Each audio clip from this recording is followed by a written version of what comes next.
It's time now for County-Wide, a special presentation of Yavapai Broadcasting News. Join Paul David and Brad Miller as they talk with our community's leaders, newsmakers, and people in the know. You'll hear about the hot topics that affect all our lives here in Yavapai County. And now, here's today's County-Wide.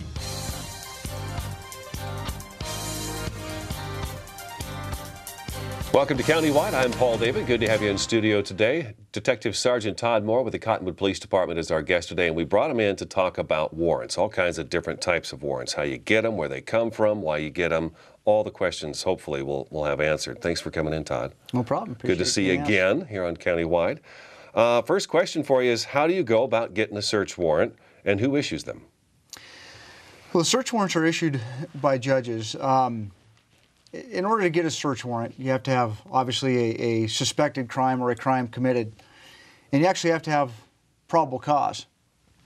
Now, people always ask what's the difference between a probable cause and a reasonable suspicion.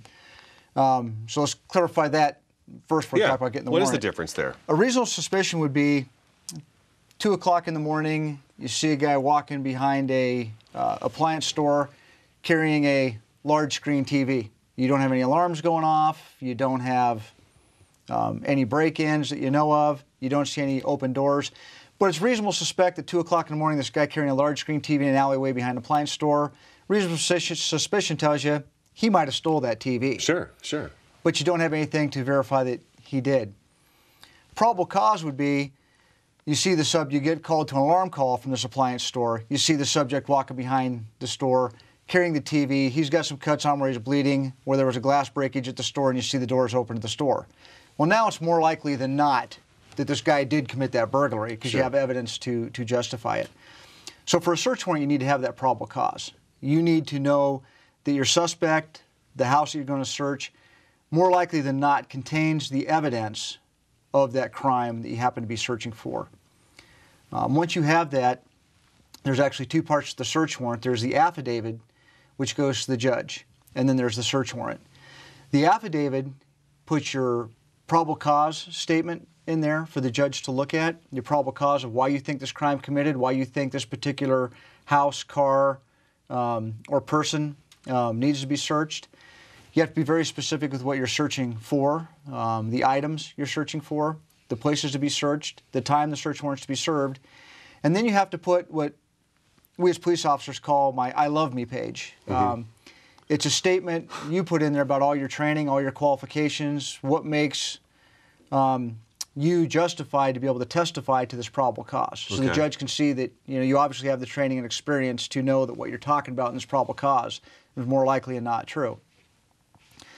Then you have to take that to the judge. The judge will read through that, and it can be any magistrate or judge in Arizona. You take that to the judge or the magistrate, they read through your affidavit, and then they will sign off on the actual search warrant and give it a search warrant number. Your search warrant will only contain the person, place, or thing you want to search, the items you're looking for, and the time it's to be served. It will not have the probable cause to it. The probable cause, the affidavit sheet will then stay with the court and the judge. Now, you mentioned time. Let's say you've got the search set up for, I know the search warrants are served a lot of the times very early in the morning. Correct. Because bad guys are usually sleeping, so you catch them. Is the idea to catch them by surprise? It all depends on the search warrant. Okay. Obviously, if it's a high-risk search warrant, you definitely want to catch them by surprise. And you do have, most warrants need to be served in what they call the daytime. And daytime is considered 6 a.m. to 10 p.m. So you want to make sure you do 6:30 to 9:30 to make sure you stay within those parameters. Okay, so when you say time, you've got a window. You're not going to say we're going to go at 6:45 a.m. on this date and search this place. Correct. Okay. Once you get the search warrant signed, you have 5 days to actually serve that search warrant. Gotcha. Okay. So once you have 5 days to actually serve it. And you have a time frame of daytime. You can ask for a nighttime warrant, which are during the middle of the night hours, that after 10 o'clock and before the 6 a.m. hours, the nighttime hours. And you would do that if you're worried about evidence being destroyed. It might be a drug warrant, that the drugs might not be there because they're being sold. If it's a high-risk type of warrant where you want to catch the guys sleeping because they're known to be armed and dangerous and could be a conflict with police officers or the public. We had one warrant where we had to go in and get a gun because a fellow was shooting rounds off out in public, left the gun in the house when he came out. There was children who had to go back into the home. Obviously, we want to get that weapon out of there, that loaded weapon out of there before the children come back. So the judge granted us a nighttime warrant to go in and seize that weapon so that the family could get back into the home. So there's some exigent circumstances that allow you to get that nighttime warrant. Okay. What if, and Brad had this question just before we started the show, what if I've got 2 roommates and we live in an apartment, 3-bedroom apartment, and you come in and you're going to search, you're there to specifically look for something I've done wrong. What about the other 2? How does that warrant kind of work when there's multiple people living in the house that aren't related to each other? Well, each case is differently. As a general rule, you'll get a search warrant for the entire home. Just because they're your roommates don't mean you're not hiding stuff in their room, especially if you're the one that owns the home. It may be something specific that I know you're just going to have in your room, and in that case, I will do a search warrant for what they call the common areas of the house, the living room, the kitchen, the bathroom, the rooms everybody shares, and maybe just your specific room. If there's an indication that you could have hid that stuff in one of your roommates' rooms, a lot of times the judge will go ahead and grant the warrant for the entire home that way, and you're usually better off writing the warrant for the But then what entire if I house say, that way. well, that's not mine, that's his? That's kind of the goal of putting it in somebody else's room, right? Absolutely. Okay, so will the evidence still probably fall back on me then? It could. It Yeah? all depends on the evidence and what other things you get to, any testing that can be done to tie it into one individual person after the fact. Now, you said before the show warrants are very specific. They are very specific. You have to be very detailed about it. And I was, Brad asked me to ask you the TV movie question. You see them on the crime scene and they take their cell phone, call the judge and get a warrant. And, next thing you know, they got a piece of paper in their hand. And from what I'm hearing from you, that's really not how it can possibly work out, can it? Well, a patrol officer could call me and say, well, get me a warrant, and 2 or 3 hours later, we may have the warrant written and signed. And that surprises me to hear you say 2 to 3 hours later. I thought it was just something real quick. Okay, we're going to go to this address and we're going to search it. But explain to me, a warrant's very detailed. Yeah, it's just got to be very detailed. You have to be specific of the place you're going to search, who you're going to search, and exactly what items you're looking for. You can't have a general warrant and say, hey, we're going in looking for drugs. You need to be very specific in the type of drug you happen to be looking for. In the search of a residence, to list that residence, you need to be very specific on the residence. When you say the home at 1234 Ash Street, you have to describe that home as the pink house with the black trim, with the white mailbox out front, with the 4-foot-high chain-link fence that runs north to south on the northwest corner of Ash and Main Street.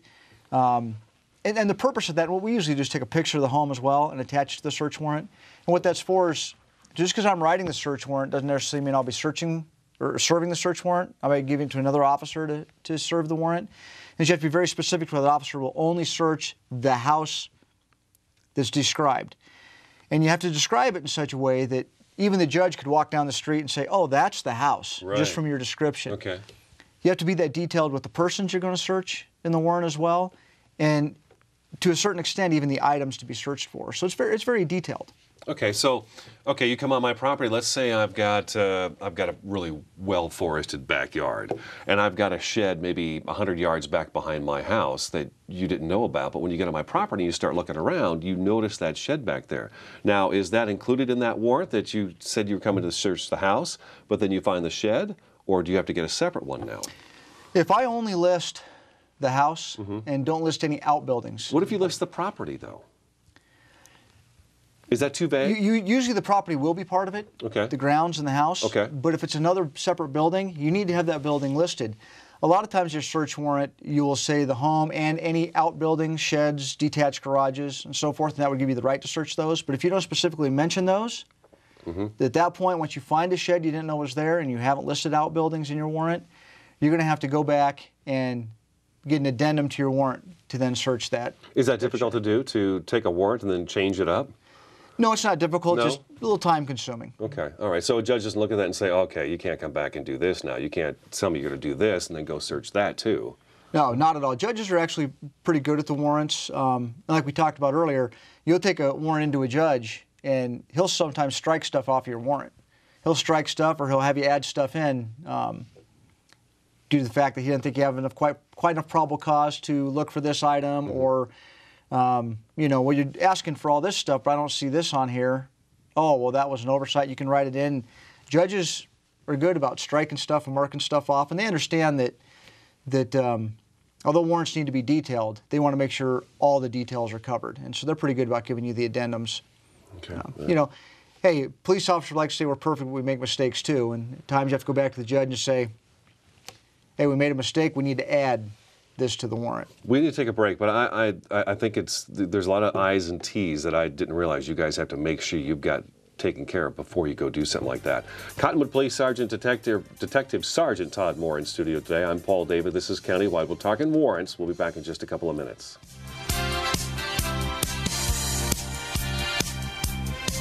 So, I just moved in with this family, and it's embarrassing. The little one, he likes to go outside and crawl around in the giant litter box. I don't know what he's doing. I mean, I was born and I knew how to use the litter box. Look at that. That's disgusting. Oh, poop already. You're making me nervous. Oh, okay, I can't look at this anymore. I really hope he grows out of this, for his sake.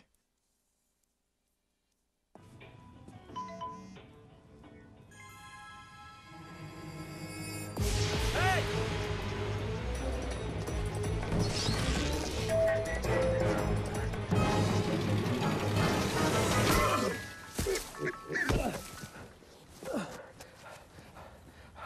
So, same time next week? Well, of course. Put away a few bucks, feel like $1 million. For free tips to help you save, go to Feed the Pig. I think someone at my friend's school has this thing called autism. My friend's brother's son has autism. My neighbor's son has autism. My son has autism. Autism is getting closer to home. Today, 1 in 110 children is diagnosed with autism. That's a 600% increase in the last 20 years. Learn the signs at autismspeaks.org. Danse, balance sur la cadence, ondule bien tes hanches, au bal du dimanche. Danse, que la fête commence. Dans ma belle... You didn't give up on sex. Don't give up on birth control either. There are more methods than you think. Find yours at bedsider.org.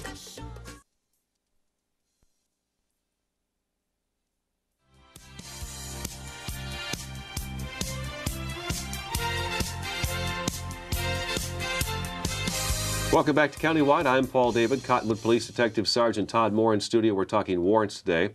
And we left off with, okay, you've got the warrant for the house. You go into the house and you've covered all the alt buildings and everything else.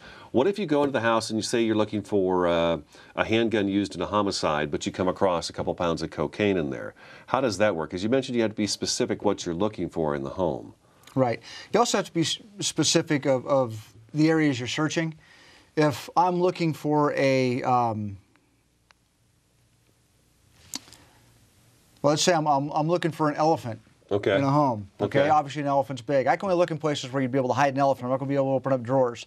If I'm looking for a handgun for a homicide, I'm probably able to open up some pretty small drawers and look at some pretty small spaces.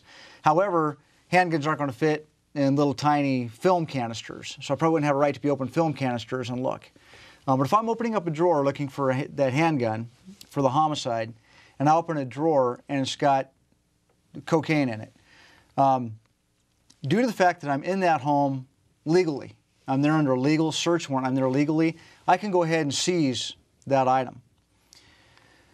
Now, on the contrary, if I was there serving a search warrant for cocaine and I walked into the back room and there was an obviously murdered body, I would probably back out at that point and get a whole new warrant for the homicide at that point and not worry so much about the drug and get under the homicide warrant. So you would have to leave, though. You would have to leave, despite the fact you found somebody murdered in a house, and you're not there to search for a murdered victim. You're there to search for drugs or weapons or whatever, and you find a dead person. You have to back out anyways. Yeah, because your probable cause for being there is going to be different. The items you're going to be looking for are going to be drastically different. For homicide, you're going to be collecting a lot more evidence. You're going to be doing fingerprints in the home, DNA, all kinds of different trace type evidence. So you'd want a more detailed search warrant at that point. If you're looking for something greater, like you're in there for a homicide and you find drugs, I'd have no problem taking the drugs. You're there legally, you can take it. And even if you're there for the drug warrant, you probably could search for that homicide. You'd be taking a chance of getting stuff thrown out because it's a lesser, so to speak, a lesser warrant that you're there for. So you'd want to back out and get a more detailed warrant then for that homicide. How do items in a warrant get thrown out? You know, there's various reasons. Usually, officers base a lot of their probable cause on good faith. Good faith, the information you're getting is true. If somebody tells you, I saw Bobby Joe shoot her in the head and he put the gun in here. Well, we don't know that. We're trusting good faith that our witness actually witnessed what they're telling us. So we have to put that into the warrant. I see warrants all the time that go up through the Ninth Circuit Court of Appeals, even the Supreme Court, and they get overturned. And they don't necessarily get overturned by anything the law enforcement agency did, but information they got may have been bad information. And even though a lot of times those search warrants can survive on what we call the good faith of the officer, a lot of times the suspect's Fourth Amendment rights have been violated, or any of the rights have been violated, and the courts won't let that stand. It's kind of a tough area because none of us like to see a bad guy get off, especially a bad guy that you might be able to do a search warrant and you know they've committed this crime. I've seen rape cases this happen to, child That molest would cases frustrate this the have heck out happened of to. me. And you see this guy get off even though the evidence shows that he did it, but he gets off because his rights were violated.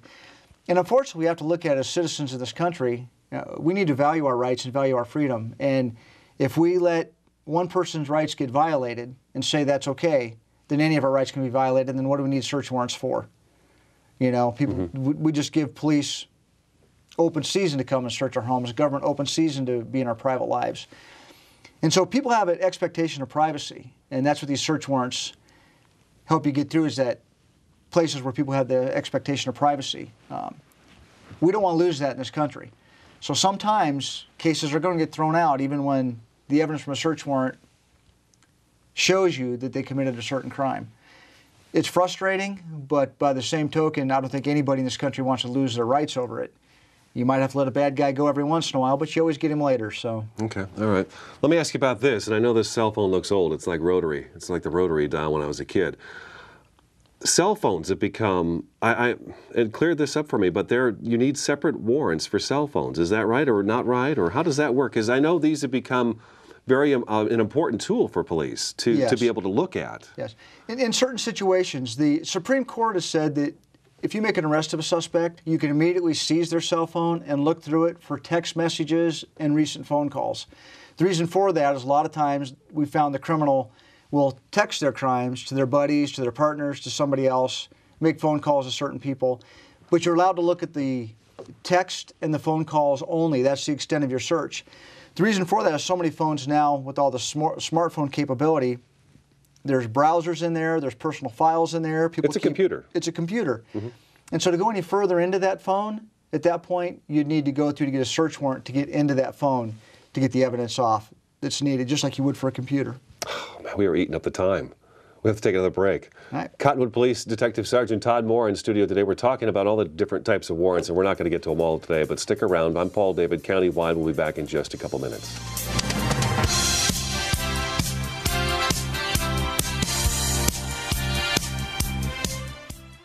So, I'm kind of new here, but I've noticed a trend.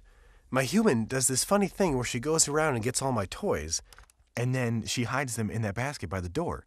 You know, but it's always the same basket, and it's always in the same place. And then she acts so surprised when I find them, but, you know, she's putting them in the same basket. Again. It's like, hello? That's where you put it last time. You were the worst at hide and go seek.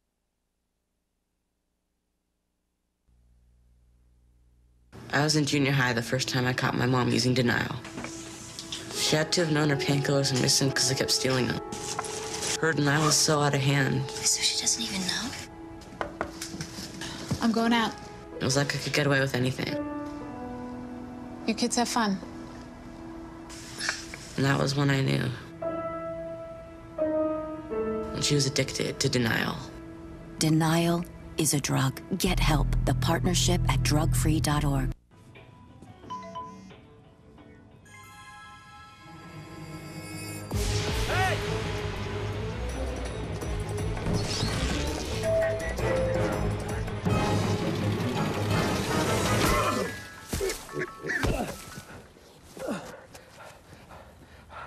So, same time next week? Well, of course. Put away a few bucks, feel like $1 million. For free tips to help you save, go to Feed the Pig. Now, some action from the courts. Billie Jean King renewing her rivalry with Arthritis. First set, furious volley, and right to the net for a winner. Beautiful forehand there. Arthritis, stunned. And here, match point. Billie Jean with the ace, taking it in straight sets. Afterwards, a jubilant Billie Jean King. Tennis is a weapon for me with arthritis. There's nothing like it for me to hit a ball, run to the ball, anytime, any court. I'm ready. Let's go. What's your weapon against arthritis? Find out at fightarthritispain.org.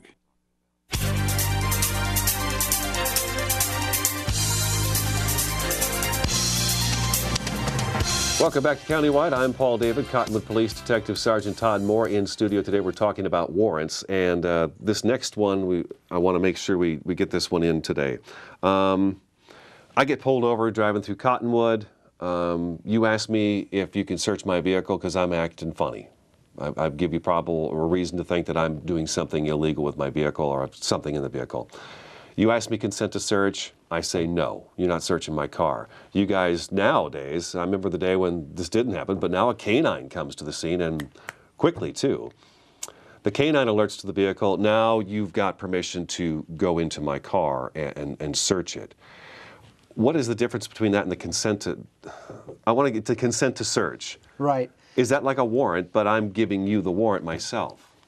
Sort of. You know what I mean? Does it make sense? Most searches police officers conduct are actually not warrant searches. They're warrantless searches. And there's several ways that the Supreme Court has said we can do warrantless searches.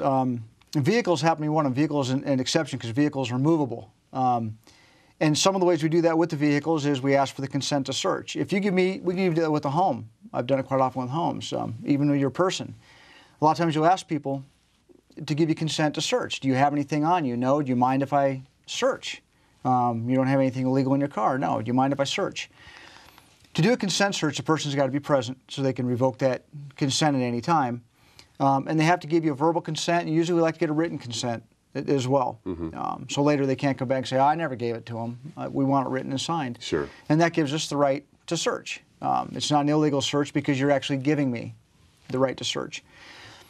The canine, as canines are so highly trained and their noses are so effective, that the Supreme Court has ruled that if a canine hits on a vehicle, that gives you then the probable cause to do the search without the warrant, because that vehicle can move, it can leave, it can take off. So it gives you that right to search the car as well. All right. Other times we'll search a car is, we have a right to search after an arrest. That's why we search people after an arrest. The Supreme Court says that a search incident to arrest is valid. You're going to search a person, make sure there's obviously no weapons on the person when you take them into custody. But if you arrest somebody for a DUI, after you arrest for the DUI, you've had your probable cause because they failed the FSTs, they've got the smell of alcohol on them, they've slurred their speech, they have told you they've been drinking. You're going to then search their car looking for open containers of alcohol, empty containers of alcohol, things contemporaneous with that arrest.